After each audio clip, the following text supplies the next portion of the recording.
buenos días. Estoy compartiendo estudios bíblicos en la palabra de Dios y particularmente interpretando promesas de Dios en la Biblia. Los cristianos oramos las promesas de Dios. Esta es nuestra primera promesa. Viene de Mateo capítulo 7, verso 24 al 29. Por tanto, todo el que me oye estas palabras y las pone en práctica es como un hombre prudente que construyó su casa sobre la roca. Cayeron las lluvias, crecieron los ríos y soplaron los vientos y azotaron aquella casa. Con todo, la casa no se derrumbó porque estaba cimentada sobre la roca. Pero todo el que me oye estas palabras y no las pone en práctica es como un hombre insensato que construyó su casa sobre la arena. Cayeron las lluvias, crecieron los ríos, soplaron los vientos y azotaron aquella casa. Esta se derrumbó y grande fue su ruina.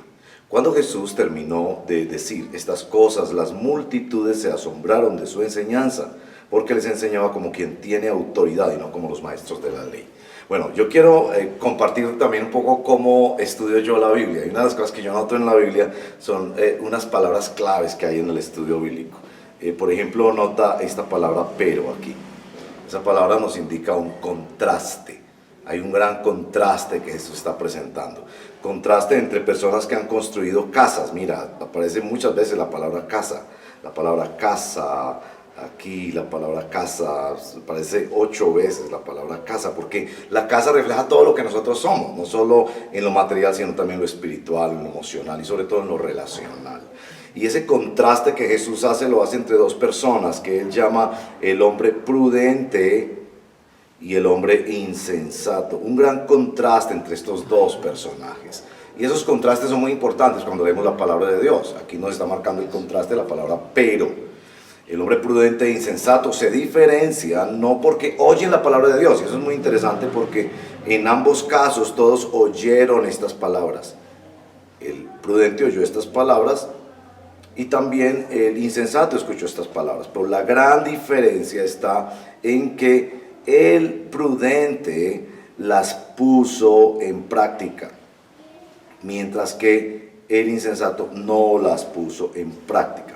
Esto sobresale muchísimo porque la gente cuando escuchó a Jesús apreció muchísimo la autoridad. En estos tiempos que nosotros rechazamos tanto la autoridad y que pensamos que la última autoridad es nuestro deseo y nuestra decisión personal, las multitudes anhelaban que se les hablara así. En el Sermón de la Montaña, que es donde está ubicado este texto de la Biblia, Jesús está aclarando, corrigiendo, ordenando la vida en el reino de Dios para sus discípulos. Y les ha hablado con tremenda autoridad. ¿Y qué más autoridad que esta? Que decirles que el que pone en práctica su palabra no es que no tiene problemas, porque te vas a dar cuenta que todos vivieron las mismas realidades. Si notas esta parte del texto, cayeron lluvias, vinieron ríos y vientos y azotaron la casa. Esa parte es igual a esta parte en el texto, es decir, a las dos personas, tanto al insensato como al prudente, les pasó lo mismo.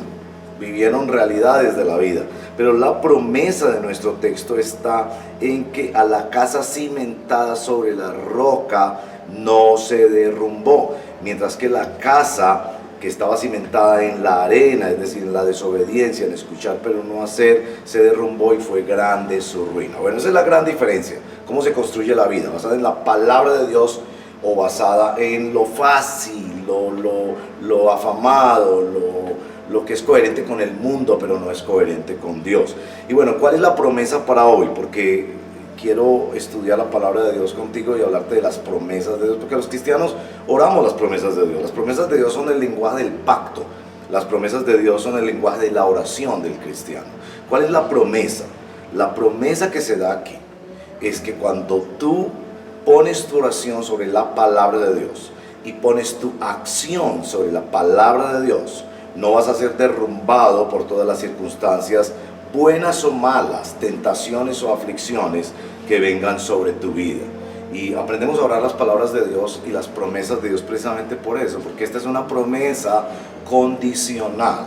El próximo domingo les hablaré un poco más de las diferentes promesas que hay en la Biblia, y promesas condicionales y no condicionales. Esta es condicional. Es decir, ¿a quién no se le va a caer la casa? al que no solo escucha la palabra de Dios, sino que ora y actúa con base en la palabra de Dios y con base en la autoridad de Jesucristo, para dejarnos conocer a Dios y dejarnos conocer los propósitos de Dios. Bueno, la promesa es que si cimentas tu vida en la palabra de Dios, serás bendecido y serás prosperado aún contra toda circunstancia difícil que venga en tu vida. Obedece al Señor y serás bendecido. Esa es la promesa de este día para ti. Que el Señor te bendiga.